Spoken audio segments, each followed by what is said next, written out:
बिस्मिल्लाहिर्रहमानिर्रहीम। सदर पाकिस्तान मुस्लिम लीग जनाब शहबाज शरीफ साहब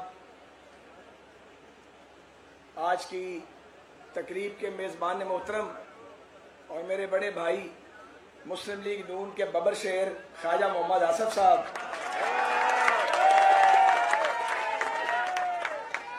अकाबरीन मुस्लिम लीग, भाइयों बहनों साथियों हम सफरों, अस्सलाम वालेकुम।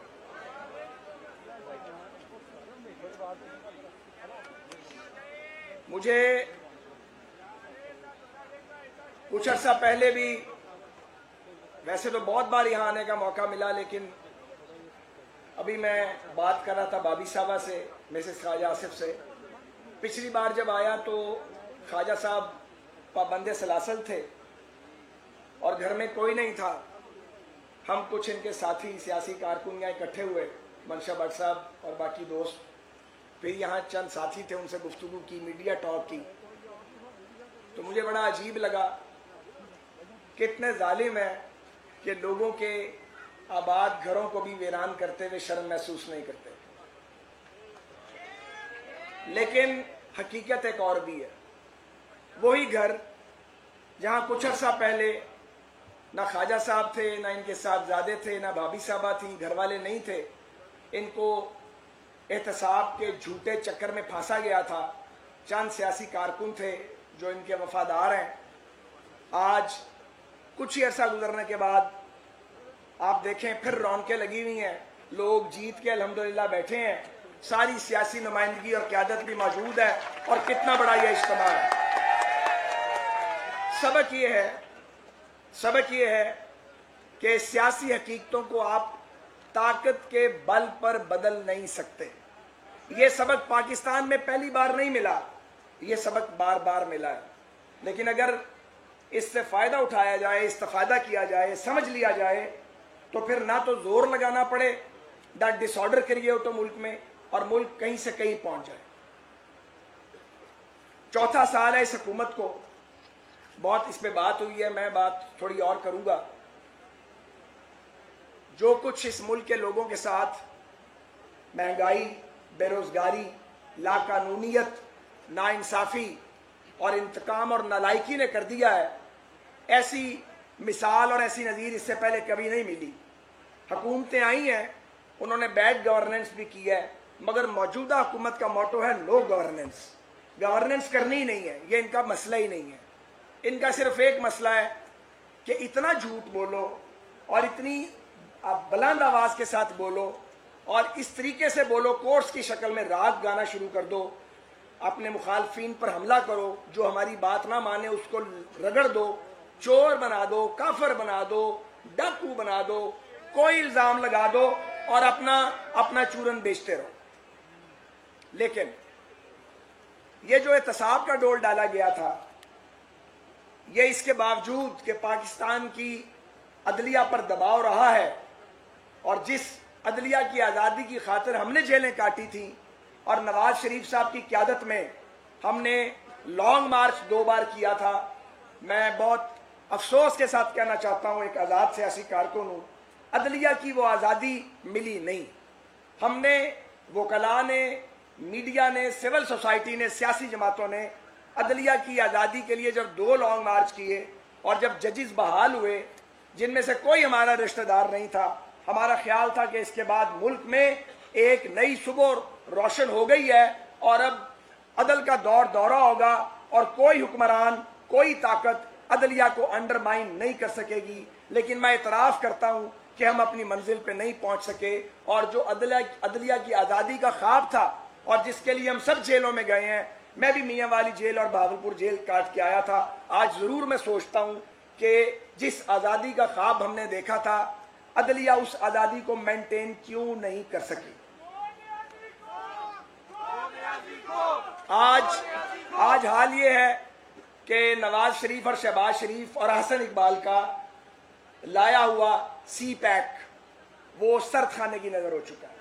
जो पाकिस्तान के लिए गेम चेंजर था और जो पाकिस्तान को मियां नवाज शरीफ के विजन के मुताबिक जो था, वो कहते थे कि माशी धमाका करेंगे, एटमी धमाका हमने किया था, वो बात कहीं से कहीं निकल गई है, वो उसका समर ज़ाया हो गया है। न जाने कितने साल लगेंगे जो कौमी ज़िंदगी के ज़ाया हुए हैं, मुझे नहीं मालूम किसी को उसका एहसास है या नहीं।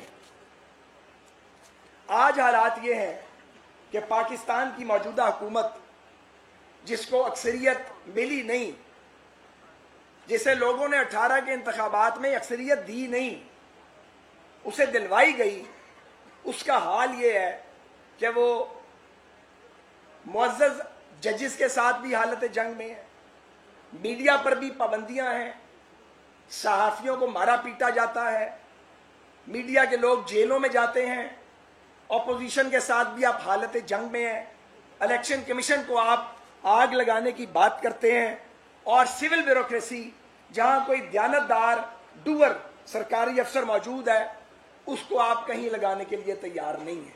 आपको गुलाम चाहिए, आपको सिविल सर्वेंट्स की जरूरत नहीं है।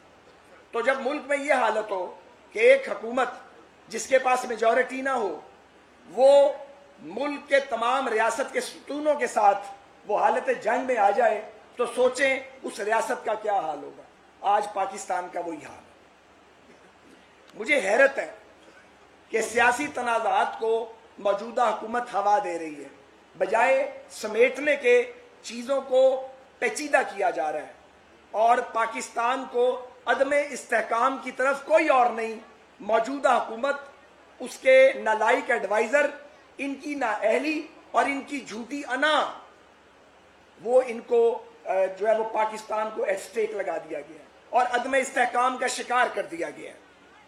आपकी पार्लियामेंट अमलन डिसफंक्शनल हो चुकी है, मुल्क ऑर्डिनेंसेस पे चलाया जा रहा है। ये कैसी जमहूरियत है कि जब आपके जमहूरी अदारे जैसे तैसे मौजूद हैं और वो काम बज़ाहिर कर रहे हैं, तो आप ईवान सदर में ऑर्डिनेंस करते हैं आए रोज, और वो हर ऑर्डिनेंस आप आइन और कानून के खिलाफ करते हैं। ऑर्डिनेंस का ये मतलब नहीं है उसकी प्रोविजन का, जब चाहें जहां चाहें आप ऑर्डिनेंस कर दें, उसकी एक खास सिचुएशन है। और अब वक्त आ गया, मेरा ख्याल है कि अब ये जो ऑर्डिनेंस कर रहे हैं, इनको अवामी सतह पे और अदालती सतह पे चैलेंज किया जाए। जनाबे वाला, मैं ये जरूर कहना चाहता हूं कि अक्सरियत का फैसला नहीं माना गया तो बदकिस्मती से मुल्क दोलख्त हुआ 71 में, फिर अक्सरियत का फैसला नहीं माना गया 77 के अंदर, तो 11 साल का मार्शल लॉ आया। अब आप फैसला कर लें कि आप इस मुल्क के साथ क्या करना चाहते हैं। ये जो इलेक्ट्रॉनिक वोटिंग मशीन का फ्रॉड है, जिसके जरिए आप डे लाइट रॉबरी की कोशिश करना चाहते हैं, पाकिस्तान की कोई पॉलिटिकल पार्टी उस पर एग्री नहीं करती। तो स्टेक होल्डर तो हम हैं। अगर आप बुलडोज भी कर लेंगे, अगर आप जाली अक्सरियत की बुनियाद पे कानून भी बना लेंगे, मगर कोई सियासी जमात उसको तस्लीम नहीं करेगी, तो इसका मतलब क्या होगा? इसका मतलब ये होगा कि इंतखाबात, आने वाले इंतखाबात रोजे अव्वल से कंट्रोवर्शियल मुतनाज़ा होंगे, और जब इंतखाबात मुतनाज़ा होते हैं तो ये कोई 50 लाख का मुल्क नहीं है, 22 करोड़ का मुल्क है, और 4 फेडरेटिंग यूनिट हैं। तो आप सोचें इसके कॉन्सिक्वेंसेस क्या होंगे, इसके नताइज क्या होंगे।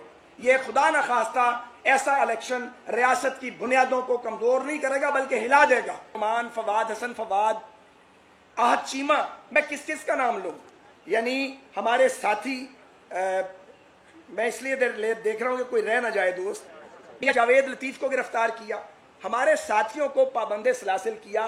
दर्जनों ऐसे अरकान असेंबली हैं जिनको पकड़ा गया है एंटी करप्शन के झूठे इल्जामात पे। करप्शन का मंत्रा फट चुका है, यह ढोल फट चुका है।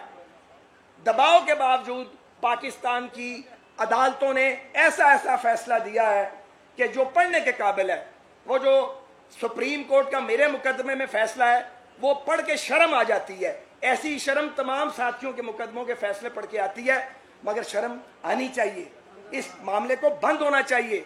मैं ये जरूर कहूंगा कि हमजा शहबाज ने सबसे ज्यादा जेल काटी, 18 माह की जेल और कैद तन्हाई, और जो जलावतनी काट रहे हैं हमारे साथी, उनकी कुर्बानी हमसे ज्यादा है। तो मुझे ये कहना है मुस्लिम लीग की जानिब से कि हम तो मजबूर वफा हैं, हम तो मजबूर वफा हैं, मगर है जाने जहां अपने उस शाद से ऐसे भी कोई करता है। तो ये हम अपने आखिरी बात, हम पाकिस्तान के साथ पूरी तरह कमिटेड हैं।